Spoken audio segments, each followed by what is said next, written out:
Mientras tanto, el oficialismo en Ecuador ya tiene candidato presidencial. El ex vicepresidente Lenín Moreno será el abanderado del partido Alianza País para los comicios del 19 de febrero de 2017. La fórmula del colectivo de gobierno la completará el actual segundo al mando del Ejecutivo, Jorge Glass, quien buscará seguir en el cargo.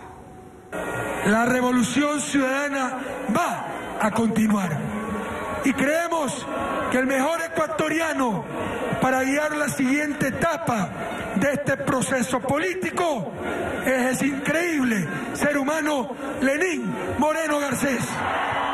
Así, ante miles de militantes y funcionarios llegados de todo el país, el propio Rafael Correa nombró a quien debería ser su sucesor, quien en binomio con Jorge Glass, que irá a la reelección como vicepresidente, tiene el reto de continuar con un proyecto político que ya tiene una década en el poder. Vamos por más, compañeros, para forjar el país del futuro. Vamos por la inversión, la producción, el empleo. El emprendimiento principalmente de los jóvenes. Sí, hablaron de continuismo. En estos 9 años, 2 millones de personas han dejado de ser pobres. Hemos reducido la pobreza, hemos reducido la inequidad. Y es evidente que tenemos que solventar lo que hemos logrado. No podemos permitir ni un milímetro de retroceso social. Mas también reconocen que esta vez enfrentan una de sus elecciones más difíciles por la crisis económica que vive el país y el desgaste del gobierno. Entonces dijeron, deberán hacer una campaña casa por casa para en los comicios de febrero próximo mantenerse en el poder. Victoria sobre el engaño, victoria sobre una oposición mediocre y falsa que busca simplemente volvernos al pasado. Quieren regresar y regresan con sed de venganza. Pero sobre todo, le temen a la división interna. Por eso Rafael Correa fue claro en hacerles una advertencia, que nadie puede apartarse de la línea política de Alianza País y su gobierno. Tampoco vamos a permitir que por supuestas estrategias de campaña nuestros candidatos se aparten de Alianza País o del gobierno. Y que no bastaría solamente con ganar la presidencia, que su objetivo es mantener a toda costa el control del poder legislativo. ¿Cuál sería el riesgo de que las corrientes de oposición tomen el control de la próxima asamblea? Yo les invito a la ciudadanía a que veamos en el Ecuador ese espejo de Latinoamérica, es decir, lo que está pasando en Venezuela, lo que pasó recientemente con un golpe parlamentario en Brasil. Y por eso, el buró político del movimiento Alianza País se tomará su tiempo para ir designando las listas de asambleístas en cada provincia del país. Desde Quito, Jean-Paul Barberini, NTN 24. A esta hora es un gusto darle la bienvenida, saludar en nuestro Centro Internacional de Noticias a Paul Carrasco, es fundador del Movimiento Unidad, que tiene como objetivo unir a todos los partidos políticos de oposición en el Ecuador, esto para escoger un solo candidato que le pueda hacer frente al abanderado del presidente Rafael Correa en las elecciones del 2017, en las presidenciales. Muy buenos días, un gusto tenerlo con nosotros. Gracias por la invitación y un saludo a todos los colombianos y a todos los hombres y mujeres de este lindo país. Falta un poco más de 2 semanas para que se inicie la postulación y se llame oficialmente a las elecciones del 2017, del próximo año. Para usted, ¿qué fue el convocante y quién llamó a la unidad opositora en el escenario de hoy? ¿Es posible lograrlo? ¿Ve eso posible?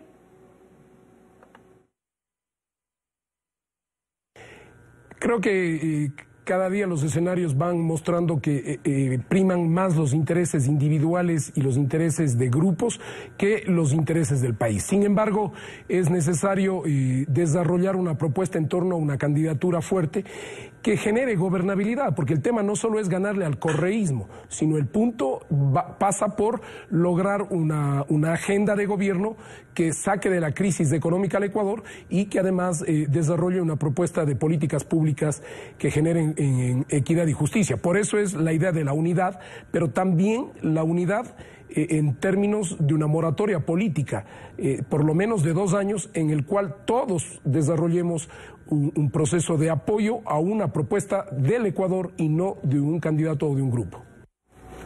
Ahora, usted dijo al publicar una carta en redes sociales que algunas organizaciones podían ceder sus postulaciones en busca de esa unidad, pero ¿cómo hacer para que todos se orienten hacia ese mismo objetivo y puedan de aquí hasta febrero alcanzar una sola visión?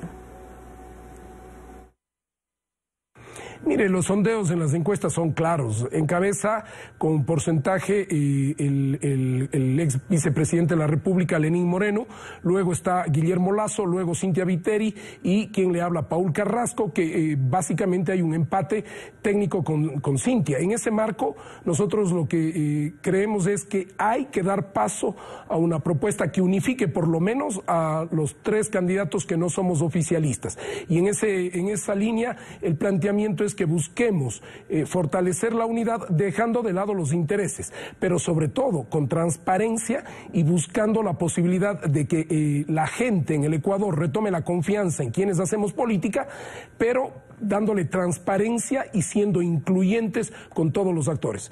Esa es, y con todos los sectores. Esa es la propuesta que hemos venido planteando. Así que para nosotros es fundamental dejar de lado posiciones individuales y obviamente lograr un acuerdo significa que todos estemos incluidos en ese acuerdo.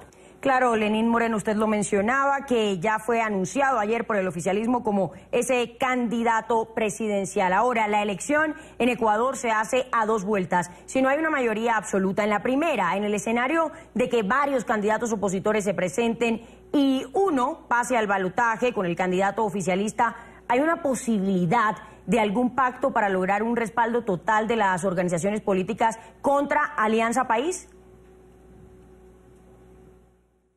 Mire, lo que está sucediendo en este momento es que existe una división del voto que permitiría obviamente encabezar las elecciones al candidato oficialista, que si bien han perdido muchísimo apoyo y respaldo, que ya no es el que tenían antes, sin embargo tienen todo el poder y el aparataje estatal e incluso los medios de comunicación para controlar las elecciones. Por lo tanto, entonces es necesario intentar para llegar a la primera vuelta unidos. Ese es el primer paso, por lo menos el que voy a hacer con los miembros de la unidad, con la gente de la unidad, con la gente de todos los sectores políticos que no son oficialistas. Y claro, si existe una segunda vuelta, es necesario apoyar, por lo menos desde mi posición y desde nuestra posición de nuestro movimiento, es necesario apoyar al candidato no oficialista que efectivamente tenga posibilidades de ganar ya en la segunda vuelta. Ahora, ayer el oficialismo eligió a Lenín Moreno como su abanderado. ¿Cuál es la diferencia entre enfrentarse a Rafael Correa o a alguien que no es el presidente, aunque éste lo respalde, como es este caso? Mire, yo lo que veo es que no existe ninguna diferencia, ¿no? Porque el presidente Correa ha bajado muchísimo, está muy desprestigiado en el Ecuador, no tiene el respaldo popular que tenía en épocas anteriores, la situación económica es muy compleja, hay altos niveles de denuncias sobre corrupción, por lo tanto, para mí no existe diferencias. El candidato oficialista lo que va a hacer y lo que hará es lo que su movimiento, la lista 35, Alianza País, le diga o defenderá los intereses del presidente Correa y de su grupo. No hay ninguna diferencia, seguirán con una estructura de gobierno antidemocrática, autocrática y sobre todo con un modelo concentrador desde el Estado central y además con un modelo económico que prioriza el gasto corriente, que prioriza el despilfarro, que no tiene un plan de acción coherente y que sobre todo no ha desarrollado un modelo económico que esté basado en el esfuerzo humano, sino que sigue dependiendo del extractivismo como el petróleo o los minerales metálicos. Ya para terminar, ¿cuál debe ser esa bandera de los candidatos que buscan enfrentar a Rafael Correa? ¿Qué es lo que le deben decir al electorado en Ecuador? Empleo, plata al bolsillo y pan a la mesa. Eso es el mensaje y eso es lo que quieren los ecuatorianos y ecuatorianas al día de hoy. Mil gracias a Paul Carrasco, fundador del movimiento Unidad en el Ecuador, por haber estado con nosotros en nuestros estudios, en nuestro Centro Internacional de Noticias. Una buena mañana. Muchísimas gracias a ustedes.